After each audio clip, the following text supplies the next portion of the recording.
My name is Alexis, and I'm 28 years old. Growing up, my family had always seen my sister as the golden child, but I was the quiet one, the afterthought. It all came to a head on Christmas Eve. In front of everyone, my father called me a garbage man and told me I was a disappointment. What they didn't know was that while they laughed, I was silently building a wine empire.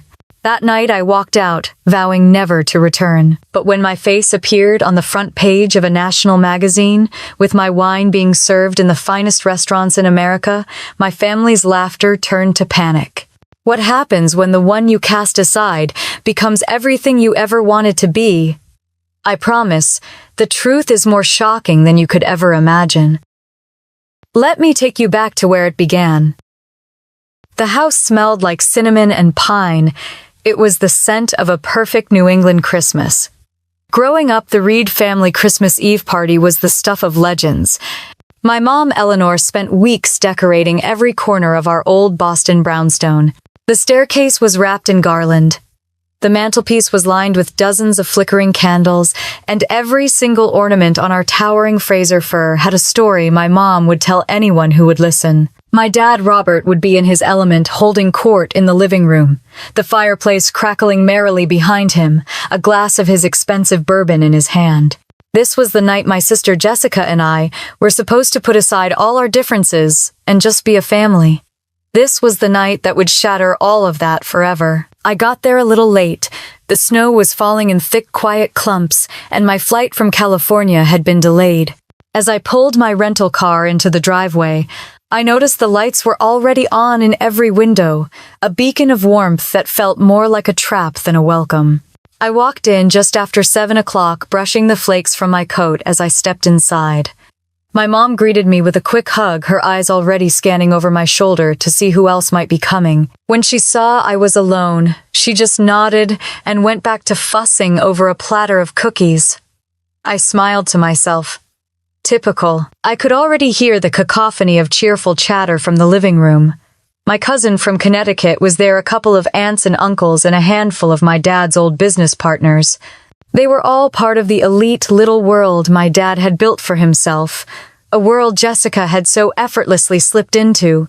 She was at the center of it all, of course, a glass of Chardonnay in her hand. She was wearing a beautiful sapphire blue dress that matched her eyes and laughing that bright, confident laugh of hers. She saw me and her smile wavered for a second before hardening again. "Look who finally decided to show up," she said, loud enough for everyone to hear. "I guess they don't have flights for, people like us. I mean, they're probably used to flying cargo." A few polite forced laughs followed. I felt a familiar pang of hurt, but I was used to it. I had been ignoring her jabs for so long, they barely registered anymore. I went to the kitchen to get a glass of water, trying to find Ryan on my phone, to tell him I had arrived safely. He'd wanted to come with me to be my shield against the inevitable jabs and condescension, but his company was launching a new marketing campaign, and he'd had to stay back. I found him texting me, "You okay? Heard about the delay. I love you." A small smile touched my lips. He was my anchor. He was my home. When I got back to the living room, my dad beckoned me over. His face was a little flushed, probably from the 2 or 3 bourbons he'd already had. "Alexis," he said, his voice booming across the room. "Come here. I want you to tell everyone what you've been doing with your life. Tell them all about your little wine thing." He made it sound like a child's hobby, a quaint pastime for someone who couldn't handle a real job. I felt my stomach clench. Jessica chimed in. "Oh, Dad, you know Alexis. She just likes to get her hands dirty. Don't you, Lex? It's so rustic." A few of the business partners chuckled politely. One of them, a tall man in a pinstriped suit, leaned in toward my father. "I hear she's just a glorified field hand, Robert. Why she wouldn't just take a proper job, I'll never know." That was the last straw. The blood rushed to my head. My heart pounded against my ribs. I opened my mouth to defend myself, to tell them all about Harvest and Stone, about the millions of dollars we'd made, and the acres of vineyards we owned. I wanted to see the look on their faces when they realized I was the one supplying the very wine they were probably drinking in their fancy restaurants and country clubs. But before I could get a word out, my dad cut me off. He took another long sip of his bourbon. "It's a shame, honestly," he said, shaking his head. "I spent my whole life building something, a legacy, and I wanted my children to carry that on. But one of my daughters chose to work in a field digging in the dirt. It's embarrassing. I've always told her that if you don't do something with your life, you're just a parasite, a garbage man. And frankly, I don't want a garbage man in my home on Christmas." The room went silent. I could feel every pair of eyes on me, some with pity, some with judgment. My mom was pretending to be busy arranging the ornaments on the tree. Jessica just smiled. I looked at my dad, at the man who was supposed to love me unconditionally, and I finally understood. All the years of being an afterthought, of my accomplishments being ignored, of my very being an inconvenience. It all came crashing down on me in that moment. There was nothing I could do or say to make him see me. The pain was so sharp it almost took my breath away, but a strange calm washed over me, a quiet kind of peace. All these years I had been trying to win a game I was never meant to play. The game was over, I had lost, but I had won my freedom. I stood up straight, put my glass of water down on the table, and looked at my father. I didn't raise my voice. I didn't cry. I just spoke. "I see," I said, my voice steady. "You think I'm a garbage man? Then I'll leave, and I will make sure you never see this garbage man again." I walked out the front door and let it slam shut behind me. The noise was muffled by the thick, heavy snow that had turned the streetlights into blurry halos. The frigid air hit me like a physical blow, a sharp, cleansing contrast to the suffocating heat inside. I fumbled in my purse for my car keys, my fingers stiff with cold, and finally unlocked the little black rental car. I didn't look back at the house, a house that no longer felt like home. I just got in, started the engine, and pulled out into the quiet, snowy street. The drive was a blur. The city of Boston, usually so familiar, felt foreign and unwelcoming. Every turn seemed to lead me back to a memory I wanted to leave behind. I passed the park where my dad taught Jessica how to throw a softball, and where I sat on the sidelines trying to get his attention by drawing pictures in the dirt. I passed the ice cream shop where Jessica got a double scoop of chocolate every time she won a debate competition. I'd never gotten a treat for my straight A's. My mom would just say, "That's what you're supposed to do." My parents' favoritism for Jessica wasn't a secret. It was the air we breathed. Jessica was a force of nature, a born leader. She was loud, confident, and had a smile that could charm anyone, especially our dad. He saw himself in her. She was ambitious, she wanted to be a lawyer, and he loved that. He'd tell everyone that his daughter, the brilliant Jessica, was going to be a litigator one day. He'd talk about her future as if it were a family project. My future, on the other hand, was never discussed. I was the quiet one, the artistic one, the one who loved to read and draw and get lost in my own world. They never understood it. They never tried. When I graduated from high school with a perfect grade point average and a scholarship to a great university, my dad just nodded. "Good," he said, and went back to watching the news. When Jessica got into law school, they threw her a huge party. My mom had a cake made that looked like a gavel. It was the kind of thing that would have made anyone feel like they were the lesser child, but I had learned to internalize it. I told myself it didn't matter. I had my own dreams, my own path.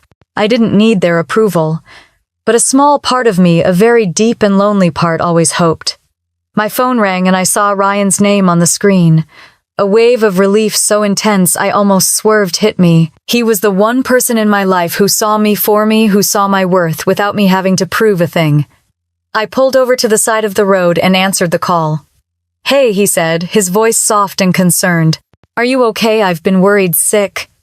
"I can't believe they'd do that, not on Christmas." "They did," I said, my voice cracking. "The dam broke." I told him everything, the words tumbling out in a rush of anger and tears. I told him about my dad's comment, about Jessica's smirk, about how my mom just looked away. There was a long silence on the other end of the line. I thought he might be mad, that he might think I was overreacting, but he wasn't. "I don't even know why I bothered going," I finally said, a sob catching in my throat. "It's always the same thing. I'm always the disappointment. That's not true, Alexis, he said, his voice firm now. You are not a disappointment. You are the most incredible, brilliant, kind woman I have ever met. They are the ones with the problem, not you. His words hit me harder than my dad's ever could.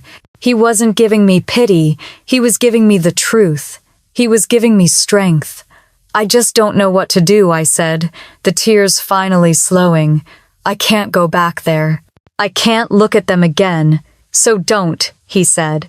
Don't go back. Don't look at them. You're already miles ahead of them. You've already won, Alexis. You just don't see it yet. They think they've humiliated you, but they've just set you free. He was right. I felt a strange sense of calm wash over me. The pain was still there, a dull ache in my chest, but it was different now. It was no longer a wound. It was a scar. Then he asked me a question that would change the course of my life forever. What are you going to do now? He said, his voice low and serious. Give up or keep going? Are you going to keep trying to prove them right, or are you going to prove them wrong? I hung up the phone and sat there in the silent, snow-filled car for a long time. Ryan's question echoed in the quiet space. He was right. All this time I had been trying to win a game I was never meant to play. But I was done. I was done seeking their approval. My heart, which had felt so heavy moments before, was suddenly filled with a strange, fierce resolve. I started the car, pulled out onto the road, and drove straight to the airport. I was going to prove them wrong. I booked a one-way ticket to California. It was the furthest I could get from Boston without leaving the country. It was the only place I wanted to go. The wine industry had always fascinated me, a world of tradition, art, and science, all wrapped up in a bottle. In my darkest moments, it had been the one thing I held on to, the one dream that was truly mine. I arrived in Napa Valley a week later, my single suitcase, feeling both impossibly light and heavy with the weight of my past. I found a small family-owned vineyard called the Rustic Acre. It was owned by an older gentleman named Mr. Henderson. He had a kind face and gnarled hands that told a story of a lifetime spent in the sun. He looked at me, a girl from Boston with no experience, and saw something in my eyes. A desperation, a fire, a longing to learn. He gave me a job pruning vines and cleaning out barrels. The pay was low, the work was backbreaking, but I loved every second of it. I would get up at sunrise and work until my hands ached, and for the first time in my life I felt completely at peace. Mr. Henderson taught me everything. He taught me how to read the vines, how to feel the soil, how to listen to the whisper of the wind through the leaves.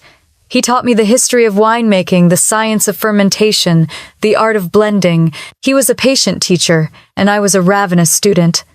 The more I learned, the more I realized that this was what I was meant to do. This was my purpose. It was at the Rustic Acre that I met Ryan for the first time. He was a consultant, a genius in marketing with a deep passion for wine that rivaled my own. He was there helping Mr. Henderson with a new marketing campaign for a limited edition Merlot. We bonded instantly, spending our lunch breaks talking about everything from the chemistry of tannins to the history of the Bordeaux region. He saw the potential in my knowledge, in my dreams, in me. He was the first person who ever truly listened when I talked about my passion. He told me that my love for the industry was a rare thing, that it was a story waiting to be told. After a few months, Ryan and I started talking about the future. I told him about a crazy idea I had to start a company that focused on high-quality, small-batch wines that told a story. He listened intently, his eyes shining with excitement. "That's not a crazy idea, Alexis," he said, his voice full of conviction. "That's a brilliant idea. A lot of these big wineries are losing their soul. They're just factories. People want to connect with their wine. They want to feel a part of the journey." We started small, calling our company Red Vineyards. We saved every penny we could, working long hours and living on next to nothing. We were happy. We were building something together. It was hard, but it was ours. The business grew slowly but steadily. We started with one small plot of land and a handful of vines, and within 2 years we had a small team and a reputation for making some of the best wine in the area. We worked as a true partnership, Ryan, handling the marketing and business side of things, and me in the vineyard, making sure every grape was perfect. Our biggest break came when a respected wine magazine wrote a small feature about us. The article called our wine a hidden gem and praised our dedication to quality. The phone started ringing off the hook. We were so busy we could barely keep up with the orders. We were on the cusp of something big, but we needed capital to expand. We needed to buy more land, more barrels, more equipment. That's when George Miller came into our lives. He was a seasoned businessman, a man with a lot of experience and a lot of money. He told us he had read the article and was impressed with our work. He offered us a deal, one that seemed too good to be true. He would give us a massive investment in exchange for a partnership. He promised to help us grow our business, to make it a global brand. Ryan was a little wary, but I was so blinded by the chance to build a real empire to prove to my family that I wasn't just a garbage man that I couldn't see the red flags.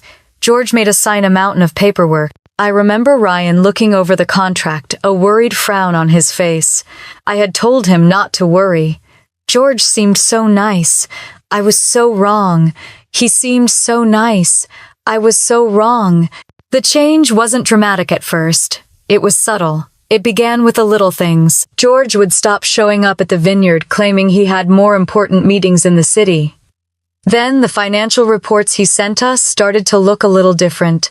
He would say we were spending too much on things he deemed unnecessary, like new barrels or better irrigation systems, even though they were vital for the quality of our wine. His texts became terse and demanding. I would ask a question about our budget or a new hire, and he'd just send a thumbs up or a short, unhelpful reply. Ryan noticed it too, but we were both so busy, so excited about the growth, that we chalked it up to George just being a busy man. The first big red flag came during a meeting we had in his office in San Francisco. He had a glass of our Merlot on his desk, but he wasn't drinking it. He was just swirling it around. He leaned back in his leather chair, and a sly smile spread across his face. "You know Red Vineyards is growing faster than I expected," he said, and my heart swelled with pride. "So fast, in fact, that it might be getting a little out of your hands." He said as if it were a dirty word. I didn't understand what he meant until he pulled out a copy of our original contract, a document that was 100 pages long. He pointed to a small clause in the appendix. It was a convoluted piece of legal jargon buried deep in the fine print. It basically said that if we, as the original owners, failed to meet certain growth projections or spent money on things George considered non-essential, he had the right to buy out our shares at a fraction of their market value. My blood ran cold. I felt sick. It was a trap, a contingency plan. All along he had been setting us up to fail. He had made us sign a document that gave him a back door to take our business, the business we had poured our lives into, for next to nothing. The niceness, the mentorship, the compliments. It was all a show. He was never interested in being a partner. He was interested in being an owner. The next few weeks were a nightmare. Ryan and I went over every piece of paper we had ever signed with George. We went through every single financial transaction, every text message, every email. We had to prove that we were doing everything by the book, that he was the one trying to cheat us. We worked around the clock. The stress was overwhelming. I couldn't sleep. I would wake up in the middle of the night, my mind racing, the image of my father's smug face at the Christmas party flashing in my head. I was so desperate to prove him wrong, so desperate to succeed, that I had been blinded by a man who was just a different kind of monster. A monster in an expensive suit. One night, Ryan found the smoking gun. It was a series of emails from George to his lawyer dated just a few weeks after we signed the contract. In the emails, George was already discussing his plan to take over Red Vineyards. He was already talking about changing the name of the company, about firing our staff, about turning our small, intimate winery into a giant, impersonal factory. The emails were chilling. They were proof of his malicious intent. My hands shook as I read them. All of my fears were confirmed. My misplaced trust, my desperate need for validation, had led me down a dark and dangerous path. Ryan saw the look on my face and put his arms around me. "We're going to fight this, Lex," he said, his voice full of a quiet resolve that calmed me more than anything else could. We have the proof. He has no idea how hard we're going to fight. We're not going to let him do this to us." His words were a lifeline. I looked at him, at his tired eyes and his determined face, and I knew he was right. I wasn't going to let this man, this wolf in sheep's clothing, take everything we had built. Not after what I had already been through. Not after I had already won my freedom from my family. I wouldn't let another person take it from me. We had to hire a lawyer. We had to fight. We were going to war. We went to war. The first step was finding a good lawyer, a process that felt as daunting as going to war itself. We couldn't afford a huge firm in San Francisco. Their fees alone would bankrupt us before we ever set foot in a courtroom. We had to find someone who believed in us, who was willing to take on a well-connected and wealthy businessman like George Miller. Ryan spent days making phone calls, explaining our story over and over again, only to be met with polite refusals. It was a common problem for small business owners, we learned. Big firms didn't want to get tangled up in a long, drawn-out legal fight with a powerful man like George, especially for a small-time client. Then we found Sarah Jenkins. She was a solo practitioner in a small office in Sacramento. She was a no-nonsense kind of woman with a sharp mind and an even sharper wit. She had a history of taking on big corporations and winning. We sat in her office and told her our story, showing her the email chain we had from George, the one where he talked about his plan to take over our company. She read them all, her face, a mask of stone. When she finished, she looked at me, her eyes seeing right through me. "This isn't just about money, is it?" she said, her voice low. "This is personal." I felt my cheeks flush. I had been so focused on the legal battle that I hadn't realized how much of my emotional baggage I had carried into this fight. He made me feel foolish," I said, my voice barely a whisper. "He made me feel like I was just a kid playing in the dirt all over again." Sarah nodded. "I see. It's a common tactic. They make you feel small so you don't fight back." She took a deep breath. "But you're going to fight back. We're going to make sure this man never gets away with this again. You've got an airtight case and we're going to use it." The next few months were the hardest of my life. The legal battle was a beast. It was a constant barrage of motions, depositions, and demands for paperwork. George's lawyers were merciless. They tried to wear us down, to bleed us dry financially. We spent every last penny we had on legal fees. We had to take out a second mortgage on our small home. We were terrified we were going to lose everything. My hands would shake every time I had to sign a check for a legal bill. My family, of course, found out about the lawsuit. My mom, Eleanor, called me one day, her voice full of a brittle kind of concern. "Alexis, darling, I heard about this lawsuit. Robert and I are so worried about you. Are you sure you're doing the right thing? Your father says it's just a waste of time and money." "Mom, he tried to steal our business," I said, my voice tight. "We have proof." "But darling, he's a very powerful man," she said, ignoring what I had just said. "And you're just a girl who makes wine. He says you have no chance. Please just settle. Come back home." I hung up the phone. Her call, instead of hurting me, just filled me with a quiet, icy resolve. They wanted me to fail. They had always wanted me to fail. This wasn't about the lawsuit, it was about them being right. It was about them proving to me that I wasn't good enough, that I should have stayed in Boston and become a lawyer like Jessica. But I wasn't a girl who made wine anymore. I was a business owner who was fighting for her livelihood. Ryan and I worked harder than ever. We put in 18-hour days sleeping on the couch in my office, showering at the gym. We were a team. We were in this together. He would sit with me for hours, going over legal documents, helping me find the little details, the little inconsistencies that would prove our case. We were fighting not just for our business, but for our future, for our very right to exist in the world on our own terms. The day of the trial, I walked into the courtroom, my hands shaking. George Miller was there, in a perfectly tailored suit, looking every bit the confident, ruthless businessman he was. He gave me a sneer that said, "You can't win," but I wasn't intimidated. I had Sarah by my side, and I had a truth that was on my side. The trial was long and grueling. We went through every single email, every piece of paperwork. Sarah was a force of nature. She was relentless, tearing apart every single argument George's lawyers made. She was methodical, brilliant, and so damn good at her job.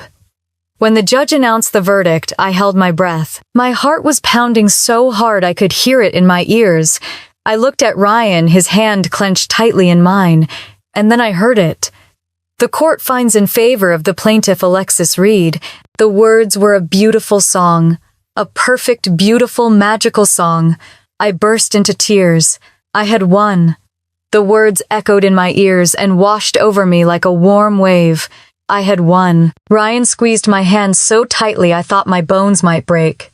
I was crying, but these were not tears of pain or sadness. They were tears of pure, unadulterated relief. I looked at Ryan, his eyes shining with a mix of pride and joy, and for the first time in what felt like a lifetime, I felt completely and utterly free. The weight of the lawsuit, the stress, the fear, the sleepless nights spent poring over legal documents, it all just evaporated. We walked out of the courtroom, the winter sun, feeling impossibly bright on my face. George Miller walked right past us, his face a thundercloud of fury. He didn't say a word, didn't even look at me. It was the most satisfying moment of my life. I didn't feel a need to gloat. The verdict was all the gloating I would ever need. Ryan and I went back to our little house in Napa. We didn't have a big celebration, no fancy dinner or expensive champagne. We just sat on our back porch watching the sun set over the vineyards, a feeling of quiet contentment settling over us. We had a glass of our own wine, and for the first time in a very long time, it tasted like victory. The first thing we did was rebrand the company. The name Red Vineyards felt tainted, too closely associated with George Miller and the pain he had caused us. We wanted a name that was a true reflection of us, of the journey we had taken, of the blood, sweat, and tears we had poured into the soil. We spent a week throwing around ideas, sitting up late at night in our small office, our hands full of our notebooks. Finally, Ryan said it. Harvest and Stone, he said, and I knew instantly that it was the perfect name. It was about the harvest from the earth and the stone from the land. It was a perfect symbol of our journey, of our love for the land, and of our resilience. The new name gave us a fresh start. We were no longer defined by the lawsuit or by the betrayal of a ruthless businessman. We were defined by our own success. The vineyards flourished, and our wine started to win awards. Our little company, the one my father and sister had called a hobby, was starting to get noticed. The articles started to pour in. The phone started ringing again, this time with legitimate offers from big-name distributors. It was a whirlwind, but this time we were ready for it. We were smarter. We were stronger. We were a team. One evening, after a particularly long day of harvesting, we were sitting on a hill overlooking the vineyards, the sky, a beautiful shade of pink and purple. I was tired but so happy. Ryan reached into his pocket and pulled out a small velvet box. My heart stopped. I knew what was happening before he even said a word.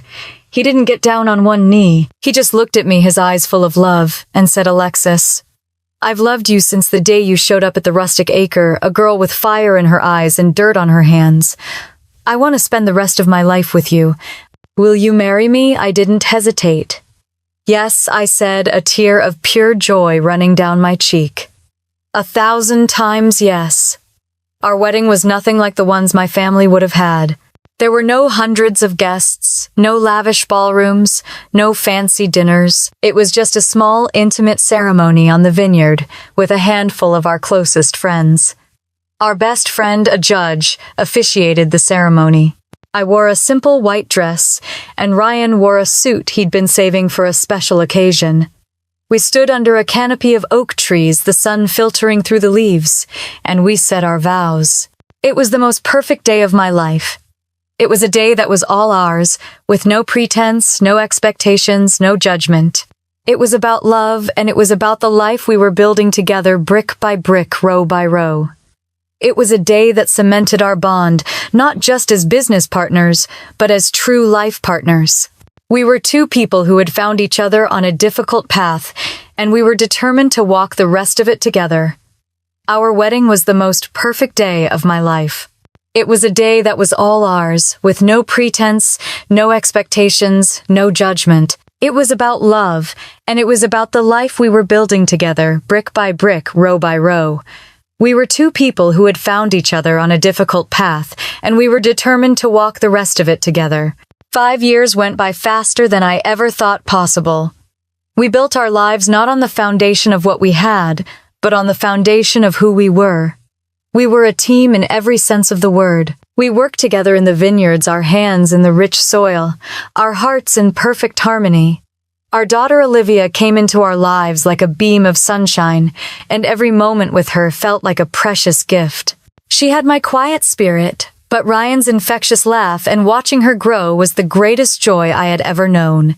She would toddle through the vineyards, her small hands reaching out to touch the heavy bunches of grapes, her little voice a happy echo in the quiet fields. We were a family in a way I had never known. Our mornings were filled with the simple magic of her laughter, and the smell of fresh coffee, and the cool air coming off the vines. Our evenings were spent sitting on our back porch, watching the sun set our little girl asleep in her crib. It was a kind of peace I never thought was possible. Our little company, Harvest and Stone, had grown into something I never could have imagined. What started as a small plot of land and a few barrels was now an empire. We had expanded, buying new vineyards in Oregon and Washington state, each with its own unique soil and climate. Our wine was now on the menu at some of the most prestigious restaurants in New York, Los Angeles, and Chicago. We weren't just a small family-owned business anymore. We were a major player in the American wine industry. Our Merlot had won a gold medal at the San Francisco International Wine Competition, and our Chardonnay had been named one of the top 10 in the country by a leading wine blog. We had been featured in small magazines before, but nothing had prepared me for the call I got one sunny afternoon. I was in my office, which was in a little cottage on the edge of our largest vineyard, when my phone rang. I saw the caller ID was from an unfamiliar New York number. I almost let it go to voicemail, but something told me to answer. Alexis Reed, a woman's voice, asked, crisp and professional. My name is Penelope Davies. I'm a senior editor at Vintage Life magazine. My breath caught in my throat. Vintage Life was the holy grail of the wine and food world. A cover story in their magazine was the kind of thing most people in our industry dreamed of for a lifetime. My mind raced, trying to process her words. A feature story. On us. We've been following your work for a while now, she continued, and we are beyond impressed. Your focus on sustainability and your unique approach to winemaking is truly remarkable. We'd like to do a feature story on you and your company. A big one. The cover story, in fact. I was speechless. I just stared at the phone. My heart was pounding 1,000,000 miles a minute. A small part of me, that old wounded part, was terrified. I was afraid of the attention, of the scrutiny of my family seeing my success. The last time I was in a room with them, I was being publicly humiliated. I couldn't imagine a world where my father Robert would have to see me on the cover of a magazine. It felt too dangerous, too vulnerable. Penelope must have sensed my hesitation. I can send you a copy of our last issue if you'd like, she said kindly. We'd love to tell your story. Your journey is so inspiring, so uniquely American. We think our readers would be fascinated by it. Can I call you back? I finally managed to say, my voice barely a whisper. I need to talk to my husband. I hung up and just sat there, my mind a whirlwind of emotions. I was caught between my pride in everything we had accomplished and a deep-seated fear of being exposed, of being judged again. I had built a life so far away from them, a life that was so perfectly mine. I didn't want their world to bleed into mine. When Ryan came home, I told him everything. He listened patiently, his hand resting on my shoulder as I told him about the call, about my fear, about the past. Alexis, he said, his voice as gentle as always. This isn't about them. This is about you. This is about everything you have built with your own 2 hands. You have a right to be proud of your story. This is your chance to tell it on your own terms, not their terms, not a magazine's terms, your terms.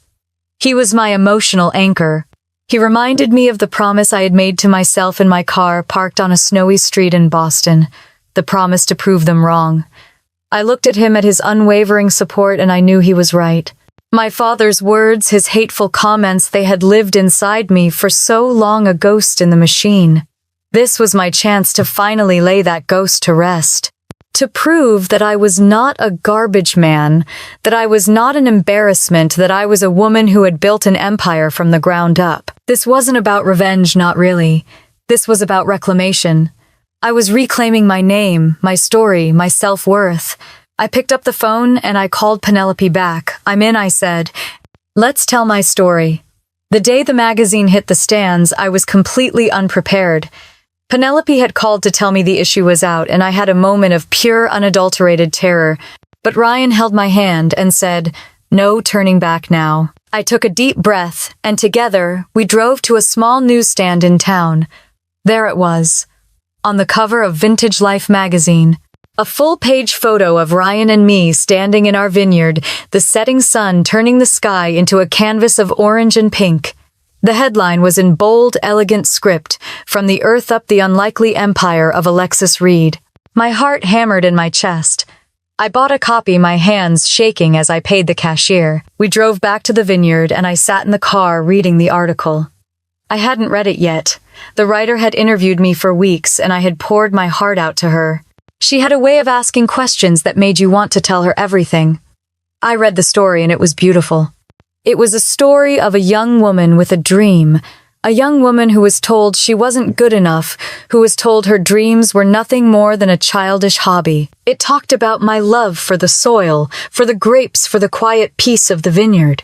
It talked about the lawsuit with George, about how we fought and won against a man who wanted to take it all away. It was all there. My entire life laid out on the pages of a national magazine. It was my truth told on my own terms. I looked at Ryan, who was smiling at me from the driver's seat. "It's perfect," I said, a tear of joy running down my cheek. She got it all right. She got me right. We didn't know it then, but the article was going viral. The story of a small-town girl who had built an empire from the ground up was exactly what the world needed to hear. The phone started ringing around noon. It was an old college friend I hadn't spoken to in years. "Oh my God, Alexis," she said, her voice full of excitement. "I saw you on Instagram. You're a rock star." I was confused. I didn't even have an Instagram. I went to Ryan's phone, and I looked at his feed. Our story was everywhere. People were sharing it, commenting on it, tagging each other in it. It was a whirlwind. Then my phone rang again. It was my mother. I hesitated for a moment. I hadn't spoken to her since the Christmas Eve party. I took a deep breath and answered. Her voice was full of a brittle kind of excitement, a kind of excitement I had never heard before. "Alexis, darling," she said, her voice a little too loud, a little too strained. "We saw the magazine. Your father, he's just speechless. It's on every newsstand. You're a celebrity." I didn't say anything. I just let her talk. I could hear my dad in the background, his voice a low grumble. I could hear my sister Jessica talking loudly about something in the background, a strange, strained quality to her voice. My mother kept talking, asking me questions about the vineyards, about the award we had won, about Ryan. She was trying so hard to sound like a proud mother, but it felt forced, unnatural. It was clear she hadn't known any of this. It was clear she had no idea what I had been doing for the last 5 years. "Mom," I finally said, my voice quiet. "I need to go. I'll call you later." I hung up the phone before she could say another word. I was done.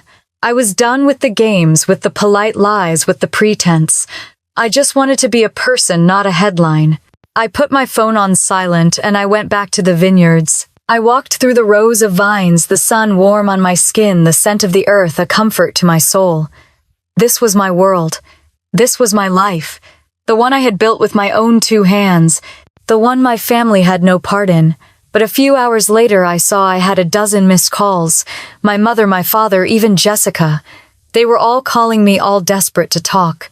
I knew what they wanted. They wanted to be a part of my story now.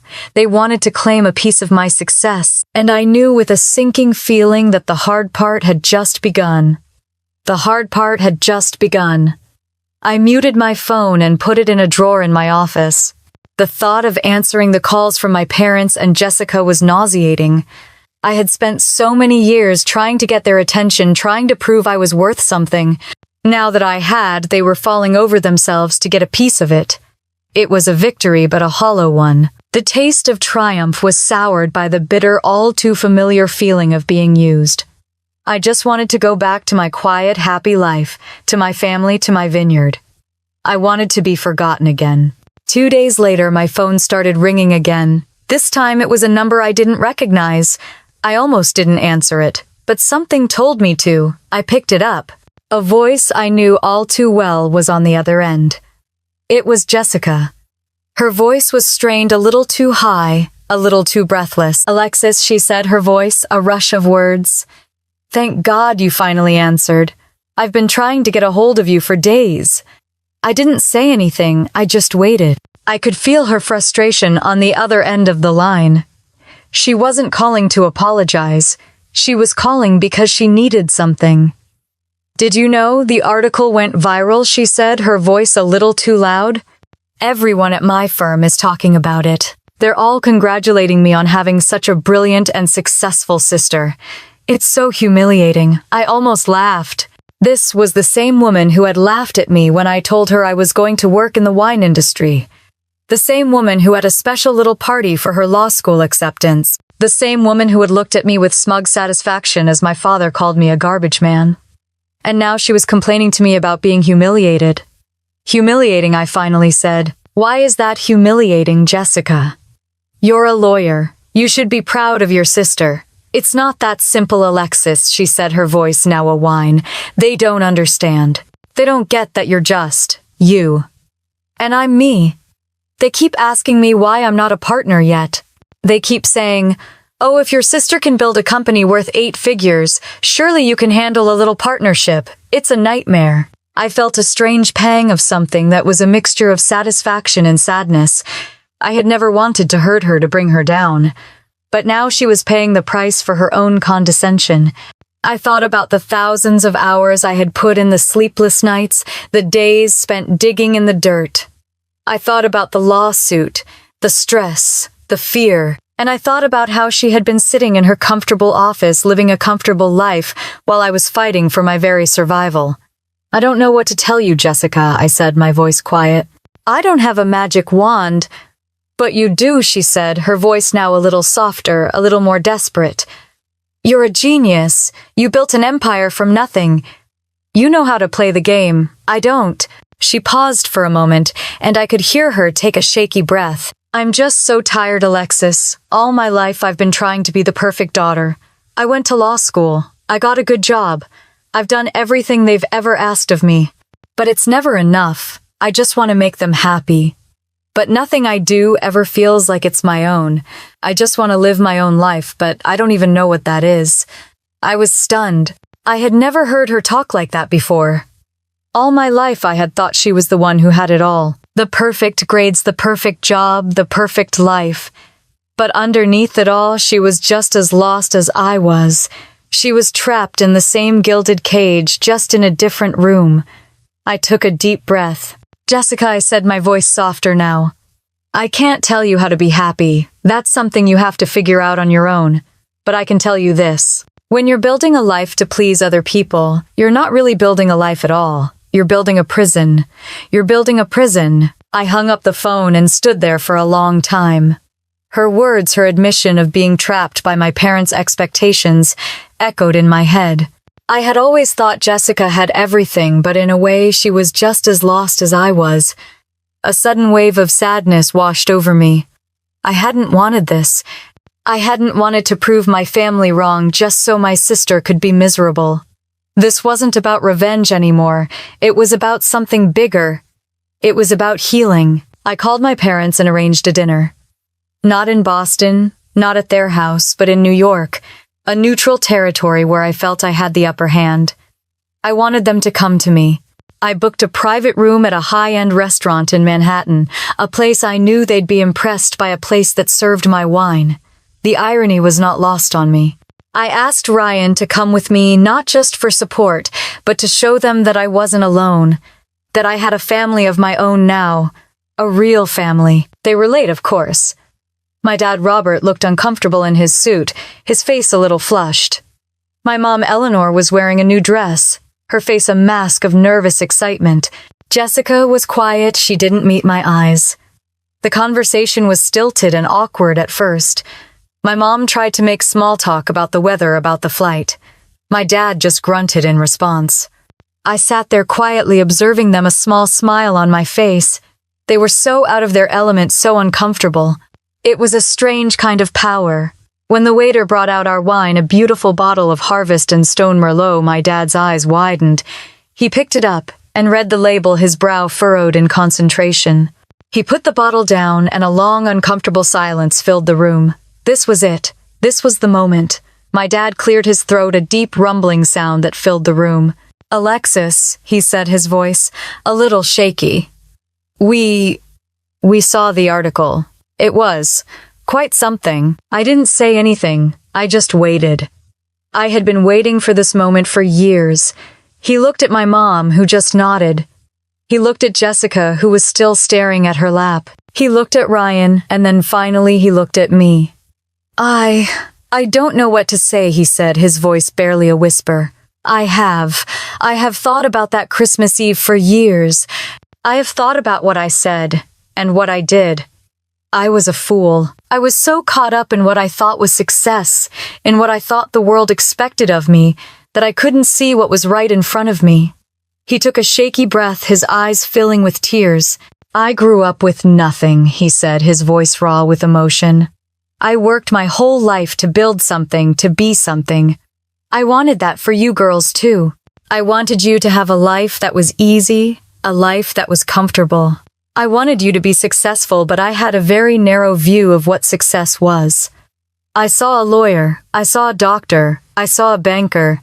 I didn't see an artist. I didn't see a dreamer. I didn't see you. My heart ached for him. It was a strange feeling, a mix of old hurt and new understanding. He wasn't a monster. He was just a man who had been defined by his own past, by his own fears. He was a man who had built a prison for himself and had tried to put us in it too. He looked at me, his eyes filled with a grief so profound it almost took my breath away. I was wrong, he said, his voice cracking. I was so terribly wrong. I was proud of you then, I just couldn't say it. And I am proud of you now. I am so terribly, terribly proud of you. And I am so sorry. I am so sorry I called you a garbage man. My mom Eleanor reached out and put a hand on my dad's arm, her eyes full of tears. She looked at me, her face a mixture of relief and regret. We were worried about you, Alexis, she said, her voice soft. We thought you would run away from home to go play in the dirt. We never imagined you were building something so beautiful. Your father was worried people would laugh at him because he raised a child who chose to go against his will. He was so caught up with what other people thought, with what his friends would say, that he lost sight of what mattered. I looked at all of them, at my mom, at my dad, at my sister, who was still staring at her lap. And for the first time in my life, I didn't see my father as a monster. I just saw a man who had made a mistake. A man who was finally, after all these years, brave enough to admit it. A man who was finally, after all these years, brave enough to admit it. The moment hung in the air, heavy with 1,000 unspoken emotions. My mom Eleanor had tears in her eyes. Jessica was still silent, but I could feel a shift in her. I looked at my dad, at the man who had caused me so much pain, and a wave of calm washed over me.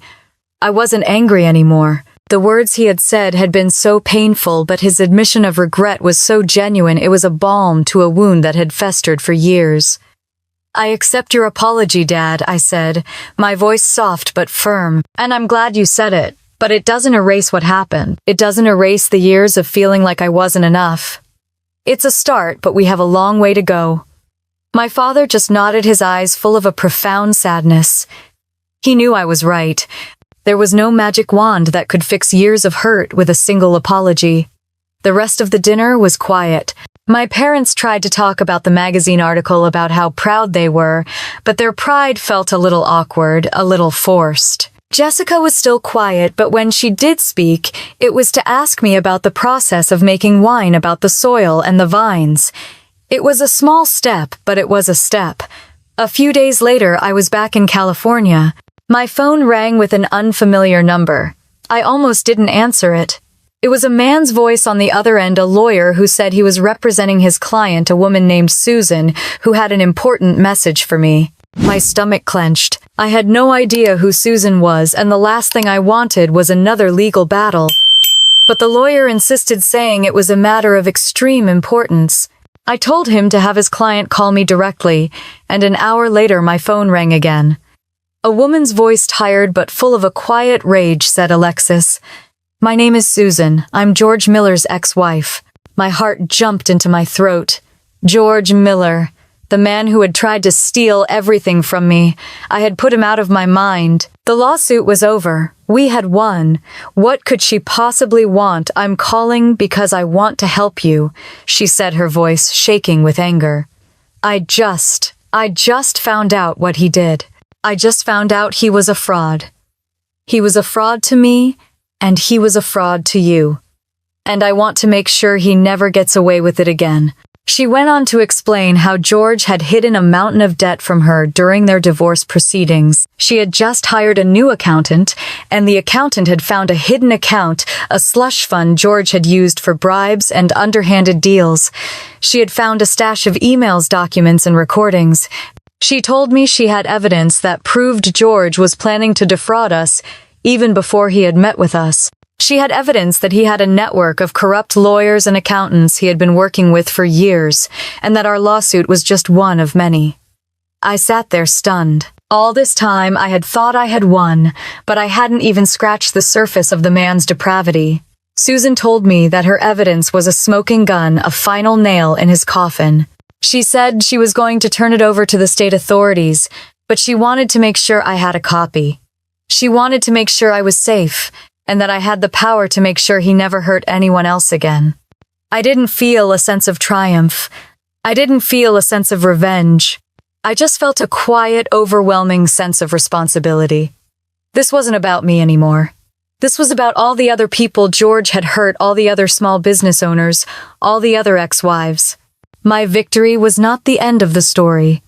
It was just the beginning of a new one. I thanked Susan, my voice full of a gratitude I couldn't express. We agreed to meet in a few days. I hung up the phone and just stood there, my mind racing. I was no longer fighting for myself. I was fighting for justice. And I knew with a sudden beautiful clarity that this was what my life was meant to be. This was my purpose.